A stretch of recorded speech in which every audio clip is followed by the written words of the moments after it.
Dengan jaya dia. Dia angkat satu seater P30.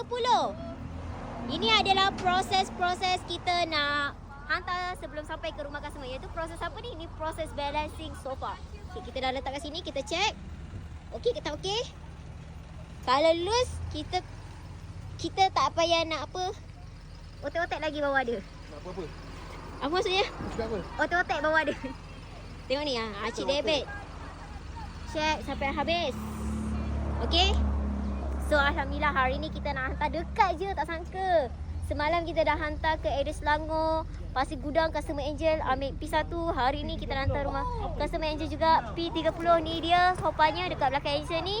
Dah angkat, bawa naik lori.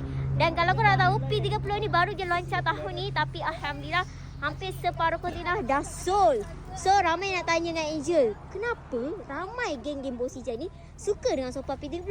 Rahsia dia, korang kena datang sini, duduk dulu satu-satu baru faham. Sebab apa? P30 ni memang senang cerita hot lah. Hot item kat sini, okay? So bawa kelang ni pun banyak dah sold. Tapi itu bukan kelang P30, itu kelang P6, korang boleh tengok tu. So sold saja. Padahal baru beberapa hari, baru turun dalam kontainer, kita displaykan, dah sold geng. So Alhamdulillah Angel nak ucapkan terima kasih kepada geng-geng Bosijan. Sebab sanggup datang sini, walaupun korang daripada jauh, tapi korang sanggup spend masa, sanggup tekan pedal minyak, datang ke sini, layan kita orang, tengok perabot dekat sini.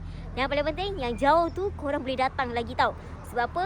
Jangan lupa untuk Raya Haji ni kita ada clearance sale 27 hari bulan, 3 hari berturut korang kena datang sini. Okay? Khas untuk acik-acik yang boleh datang sini, okay? So